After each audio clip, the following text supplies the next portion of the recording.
Oke, jadi untuk kita memahami bagaimana suatu perekonomian itu bekerja, ada satu konsep yang disebut dengan istilah circular flow.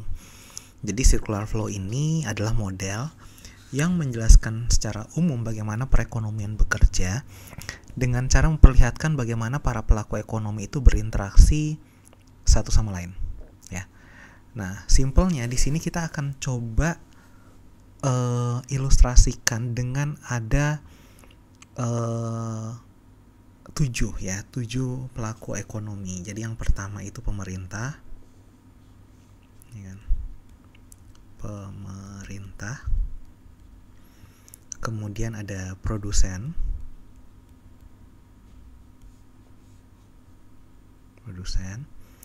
ada pasar keuangan,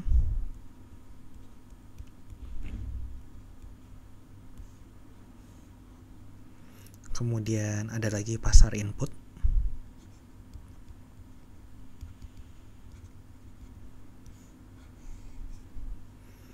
ada konsumen,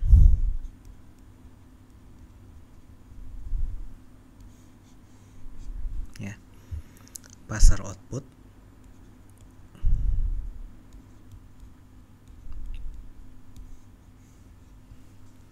kemudian terakhir ada masyarakat luar negeri.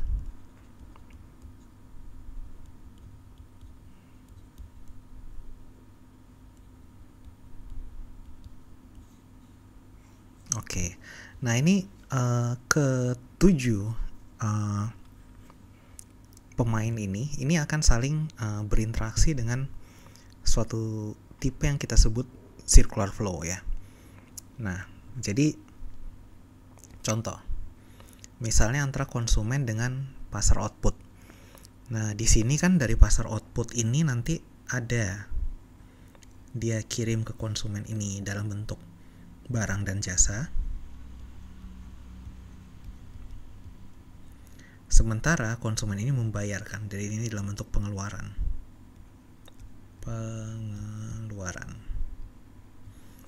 Kemudian antara pemerintah dan konsumen juga ada aliran. Pemerintah itu kasih subsidi, sementara konsumen ini bayar pajak. Ya.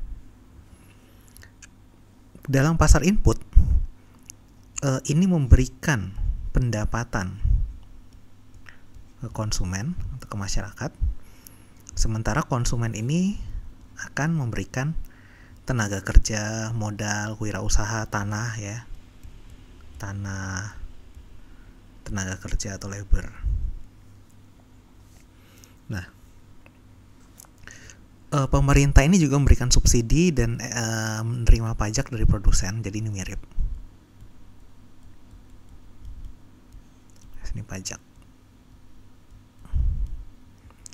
Nah, dari pasar keuangan biasanya pemerintah itu kan kalau dia defisit, jadi dia membeli lebih banyak daripada dia menerima, dia itu kan butuh uang. Nah, ini dari pasar keuangan ada membantu pembiayaan ke pemerintah.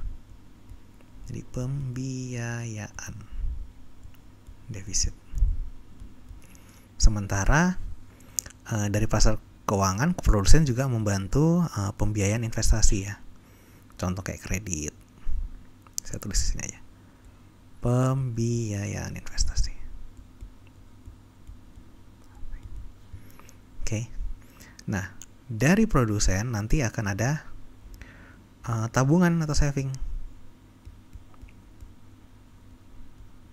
which is sebenarnya juga hal yang sama, ya. Kalau dari konsumen juga ada tabungan, tapi biar ini nggak terlalu ribet nanti, tapi tahu aja bahwa dari konsumen juga ada ke pasar keuangan. Kemudian produsen inilah yang memberikan barang dan jasa ke pasar output. Secara ini pendapatan.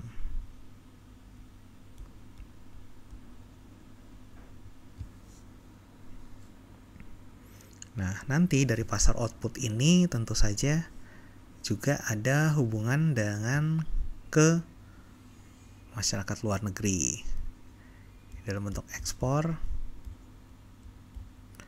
maupun impor.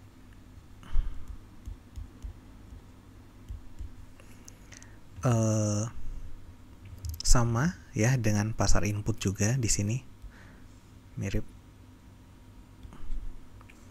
Jadi impor dan ekspor. Sementara dari pasar input ini akan memberikan ke produsen juga, ini adalah sewa, bunga, upah, laba ya. Sorry, kebalik kepalanya, ini mesti ke sini.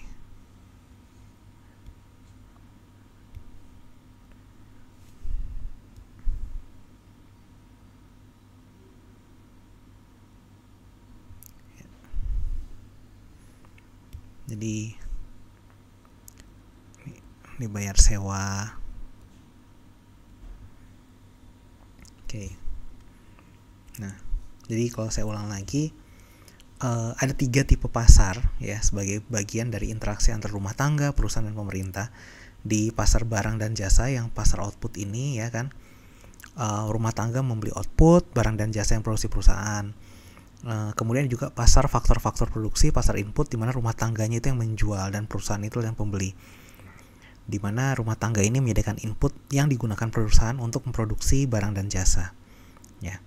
Kemudian ada hubungan keuangan antara pemerintah dengan produsen ya, terjadi dalam pasar uang. Misalnya produsen membiayai defisit yang dialami pemerintah, pemerintah dapat membuat keputusan untuk mendanai produsen atau dikenal sebagai investasi. Ya. Jadi di sini ada aliran melingkar yang berbeda namun saling berhubungan.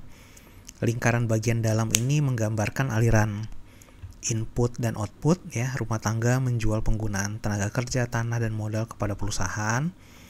Perusahaan menggunakan faktor-faktor ini untuk memproduksi barang dan jasa yang kemudian dijual ke rumah tangga ya. Kemudian lingkaran luar diagram menggambarkan keluarnya aliran uang ya.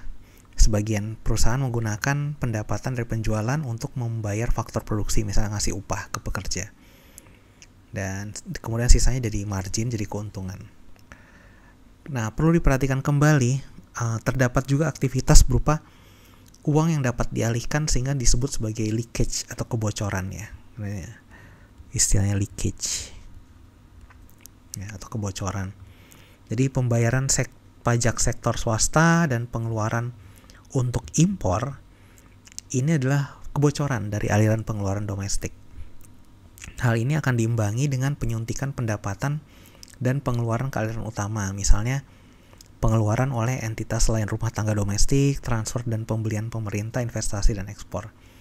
Jadi semua kebocoran ini akan sama dengan jumlah lawannya, yaitu injection. Oke.